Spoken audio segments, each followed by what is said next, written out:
The constant hum of industrial-strength air conditioners masked the unease that permeated the waiting room of City General Hospital.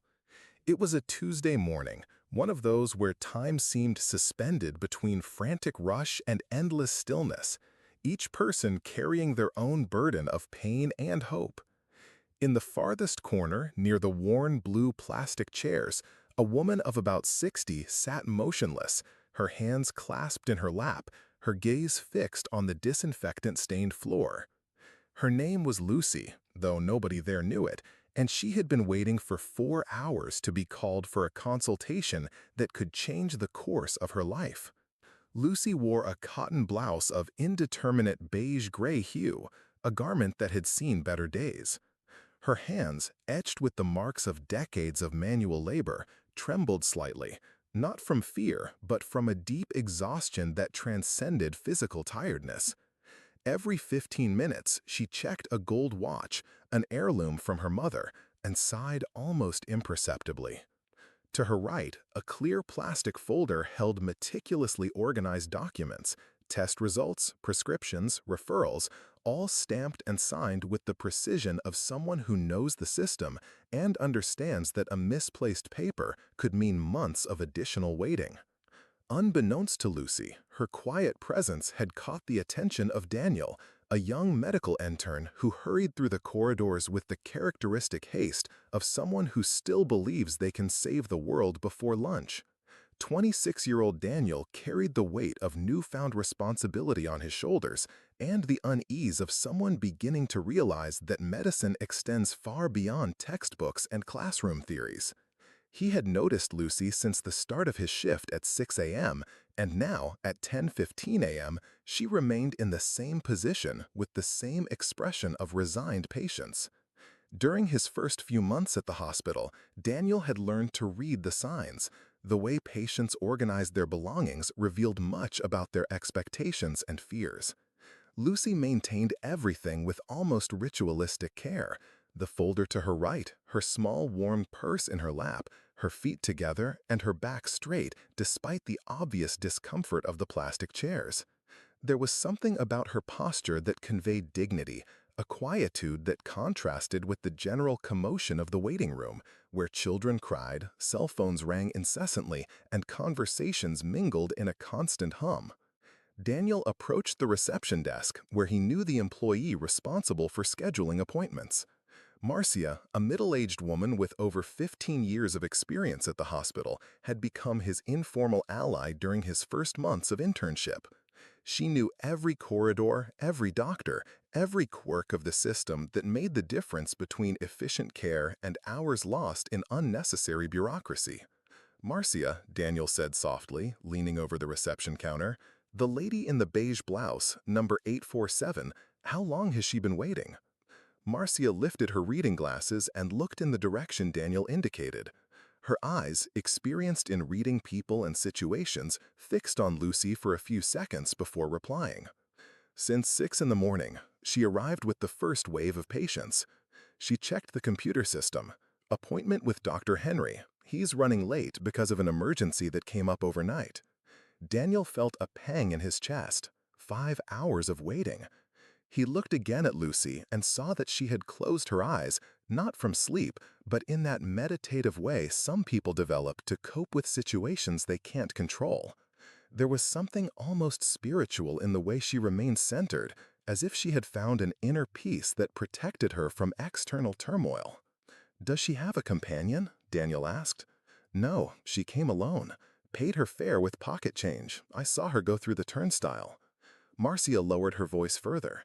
"Daniel, I've worked here a long time. I've seen it all. But there's something about that woman that catches my attention.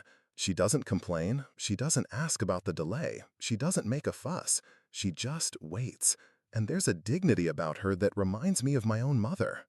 Marcia's observation resonated deeply with Daniel.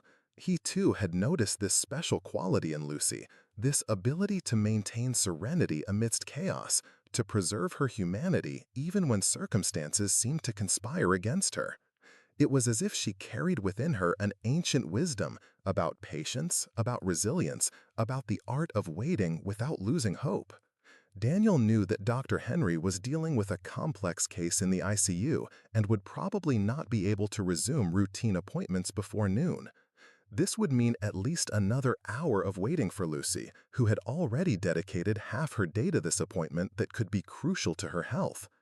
It was then that he remembered a conversation he'd had with his supervisor, Dr. Robert, about the importance of adapting the system to human needs, not the other way around. Daniel, Dr. Robert had said, sometimes being a doctor means knowing when to bend the rules to preserve something more important. Medicine isn't just about diagnoses and treatments. It's about people, about dignity, about making each patient feel seen and valued. With this memory echoing in his mind, Daniel made a decision that went beyond his usual protocols. He went to Dr. Henry's office, which was temporarily empty, and checked the schedule. There was a gap between 11:30 and 12 o'clock, a time the doctor usually used to update charts, but which could be used to move an appointment forward. Daniel returned to the reception desk and asked Marcia to accompany him. Together, they approached Lucy, who opened her eyes as they approached. There was no expectation in her gaze, only a courteous attention from someone accustomed to being respectful even in uncomfortable situations. "Mrs. Lucy," Daniel said, using the name he had seen on the system. The surprise in her eyes upon hearing her own name was subtle but perceptible. "I'm Dr. Daniel, a cardiology intern. I'd like to talk to you." Lucy straightened in her chair, instinctively adjusting the folder with her documents. "Of course, doctor. Did something happen with my appointment?" Her voice was soft, polite, imbued with a patience that seemed almost infinite. Daniel knelt beside her chair, placing himself at eye level, a gesture he had learned about the importance of not establishing unnecessary hierarchies in medical communication. "Lucy, I know you've been waiting a while. Dr. Henry's dealing with an emergency, but I've managed to get you bumped up. Before we do that, how are you feeling? Have you had any water? Do you need anything?" Lucy's eyes welled up with a quiet emotion.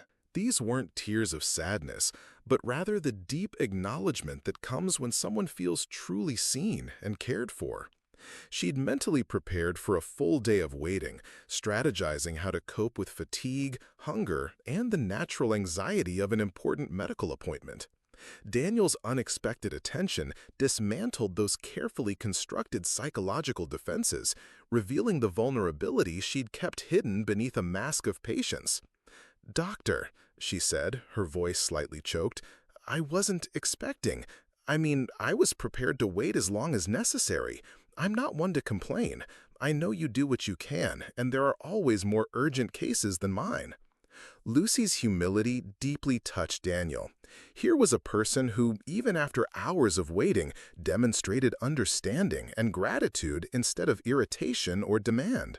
She was the kind of patient every doctor should have the opportunity to see, not just for the ease of dealing with her patients, but for the lesson in humanity she offered simply by existing. Daniel realized Lucy carried much more than medical documents.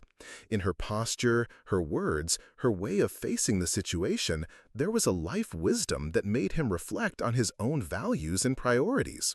How many times had he himself gotten irritated over much shorter waits? How many times had he lost patience with situations beyond his control?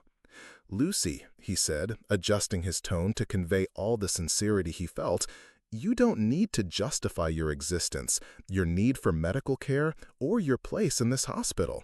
You have every right to be here, to be treated with respect and dignity, and I want you to know your patience and politeness haven't gone unnoticed." These words had a transformative effect not only on Lucy, but also on everyone close enough to hear them. Marcia, who had witnessed the entire interaction, felt her eyes well up. Other patients, who had noticed the conversation, found in Daniel a glimmer of hope that, even in an overburdened system, there were still professionals capable of seeing the person beyond the appointment number. Dr. Henry arrived at that moment, having resolved the ICU emergency faster than expected. Daniel briefed him on Lucy's situation, and the cardiologist, a seasoned man who had learned over the years to value small acts of humanity, immediately agreed to see her out of strict chronological order. "Lucy," said Daniel, rising and extending a hand to help her, "Dr. Henry can see you now. He's an excellent doctor, and I'm sure he'll take very good care of you." Lucy stood up with Daniel's help, carefully gathered her belongings, and, before heading to the consulting room, did something no one expected. She turned to the waiting room and, in a voice clear enough for everyone to hear, said, "I want everyone to know that this young doctor taught me today that there are still people who see beyond appearances, who care about others' suffering, who make a difference without fanfare. Dr. Daniel, thank you for seeing me as a person, not just a number." The silence that followed was thick with emotion. People who, moments before, had been irritated by the delay, frustrated with the system, lost in their own worries, were touched by this simple and powerful demonstration of gratitude and acknowledgement. It was as if Lucy had illuminated something latent in everyone there, the basic human need to be seen, respected, and valued. Daniel felt a warmth in his chest that had nothing to do with professional pride or personal recognition. It was something deeper, the understanding that he had participated in a moment of true human connection, the kind that transforms not only the recipient of kindness, but also the giver. As he escorted Lucy to Dr. Henry's office, Daniel reflected on the lessons he'd learned that morning. Medicine, he realized, wasn't just about curing diseases, but about preserving people's dignity in their most vulnerable moments. It was about recognizing that each patient carried a unique story, filled with silent struggles and victories that deserve to be honored. Dr. Henry received Lucy with the professional courtesy that characterized his work, but Daniel noticed something special in the way the cardiologist interacted with her. Perhaps it was the context of the situation, or perhaps it was the way Lucy herself radiated a special quality that inspired the best in those around her. The consultation lasted about 40 minutes. During that time, Daniel continued his regular duties, but his mind frequently returned to that morning and the lessons he had learned. He thought of all the Lucys he'd encountered during his time at the hospital, people who faced hardship with dignity, who maintained hope even when circumstances seemed unfavorable, who offered kindness even when they didn't receive it in return. When Lucy left the consulting room, she looked for Daniel in the corridors. She found him near the nurse's station updating charts. She approached with a slightly lighter step than in the morning, not only because the consultation had gone well, but because she carried the memory of having been truly seen and cared for. "Dr. Daniel," she said, "I don't know if you fully understand what you did for me today. It wasn't just about seeing me ahead of schedule. You showed me that there are still people who care, who see beyond the surface. You gave me back something I didn't even know I'd lost, the certainty that I deserve to be treated with dignity." Daniel stopped writing and looked at Lucy. There was a light in her eyes that hadn't been there that morning, a vitality that the simple act of being acknowledged as a person had rekindled. It was as if that simple gesture, kneeling beside her chair, calling her by her name, acknowledging her patience, had had a therapeutic effect far beyond any medication. "Lucy," Daniel replied, "actually, you taught me something today. Your dignity, your patience, your way of facing difficulties without losing your humanity, all of that made me reflect on the kind of doctor and, more importantly, the kind of person I want to be." They said goodbye with a handshake that carried much more than medical courtesy. It was the mutual recognition of two people who had connected on a deeply human level, who had shared a transformative moment that they would both carry with them far beyond that day. Lucy left the hospital walking with firmer steps, not only because she had received a reassuring diagnosis and an adequate treatment plan, but because she had been reminded of her own worth as a human being. The medical consultation had taken care of her physical heart. The encounter with Daniel had taken care of her soul. Daniel continued his shift with a transformed perspective. Every patient he saw that day benefited from the lesson Lucy had taught him. The importance of seeing the person beyond the illness, of recognizing the humanity that exists in every medical encounter, of understanding that small gestures can have monumental impacts on people's lives. Months later, when Daniel had become a resident and assumed greater responsibilities at the hospital, he still remembered that Tuesday morning as a milestone in his professional and personal development. He had developed the habit of approaching patients who had been waiting a long time, of calling them by name, of acknowledging their patience and dignity. He discovered that these moments not only benefited the patients, but also enriched his own experience as a doctor. Lucy's story spread discreetly through the hospital corridors, becoming a positive urban legend among staff and interns, not as an extraordinary medical case, but as an example of how the humanization of medicine can happen through simple and sincere gestures. Marcia from reception frequently told the story to new employees, using it as an example of how to treat each patient with dignity, regardless of their social status or appearance.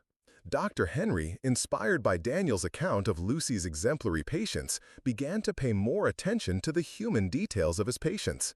He discovered that this attention improved not only the quality of care, but also his own professional satisfaction. It was as if he was constantly reminded of why he had chosen medicine, to care for people, not just diseases. The transformation wasn't limited to healthcare professionals. Other patients who witnessed the moment between Daniel and Lucy began to treat each other with more kindness in the waiting room. It was as if that example of humanity had planted a seed that germinated in small acts of kindness. Someone offering their chair to an older person, another sharing water with someone who had forgotten to bring some. Kind conversations that eased the anxiety of waiting. Lucy returned to the hospital several times for follow-up appointments. Each visit, she was received not just as a patient, but as someone special who had contributed to a positive change in the culture of that environment. She never had to wait for hours again, but this wasn't due to unfair preferential treatment, but because her story had inspired a more humanized organization of appointments. On one of her last appointments, Lucy brought Daniel a small gift, a handmade bookmark she had made herself, with a hand-embroidered message, "To someone who sees beyond appearances." It was a simple gesture, but full of meaning, a way to materialize her gratitude for being seen as a person at a time when she felt invisible. Daniel kept that bookmark in his medical textbooks, and whenever he saw it, he remembered the fundamental lesson he had learned. Medicine is, essentially, a profession of human encounters. Every consultation, every diagnosis, every treatment is an opportunity to recognize and honor the shared humanity between doctor and patient.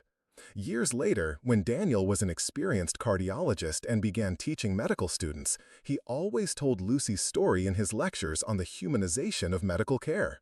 Not as an example of charity or pity, but as a demonstration that recognizing the inherent dignity of each person is a fundamental part of the practice of medicine.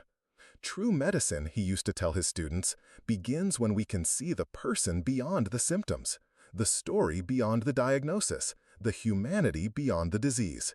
Lucy taught me that small gestures of recognition and respect can be as therapeutic as any medication we prescribe. The story became part of the institution's unofficial curriculum, passed down from generation to generation of healthcare professionals, as a constant reminder that medical excellence is not measured solely by technical knowledge, but also by the ability to preserve and honor human dignity in every professional encounter. Lucy, in turn, carried the memory of that morning like a precious treasure. In difficult moments of her life, when she felt undervalued or ignored, she remembered how she had been seen and acknowledged by Daniel. This memory became a source of inner strength, a confirmation of her own worth that no one could take away from her. She never fully knew the impact her quiet dignity had on Daniel's life and the hospital's culture. For her, it had simply been a day when she was treated with kindness and respect, something that should be normal, but which became special because of its rarity. Her greatness lay precisely in this humility, not seeking recognition, not boasting about her virtues, simply existing with integrity and facing each challenge with the dignity that was natural to her. The lesson that emerged from that Tuesday morning transcended the hospital walls and spread beyond the medical environment. Daniel carried Lucy's teachings into all areas of his life, becoming more attentive to the people around him, more able to recognize the small, everyday heroicisms that go unnoticed by most people. He developed a habit of looking for the Lucys in his daily life. The cleaning lady who kept the spaces clean with quiet dedication. The security guard who greeted everyone with genuine kindness. The sales clerk who served each customer with patience and respect. He discovered that the world was full of extraordinary people disguised as ordinary ones, and that recognizing this extraordinariness was one of the greatest gifts one could offer someone. The story of Lucy and Daniel became a symbol of how social transformation can happen through authentic, individual encounters. No grand structural reforms or dramatic political changes were needed for that hospital to become a more humane place. It was enough that one person recognized the dignity of another, creating a wave of positivity that spread naturally throughout the environment. This simplicity was, paradoxically, its greatest strength. It showed that transforming the world doesn't need to start with grand movements or spectacular revolutions. It can start with an attentive look, a kind word, a moment of genuine recognition between two people who choose to see in each other not a stranger or a number, but a human being worthy of respect and care. And so, on an ordinary Tuesday morning in a city hospital like so many others, two people met and created a small miracle of humanity that continued to reverberate long after they had both gone their separate ways. It was proof that there are still stories capable of restoring our faith in the best of human nature. Stories that remind us that regardless of the circumstances, we can always choose to be kind, we can always see and value the inherent dignity of every person who crosses our path.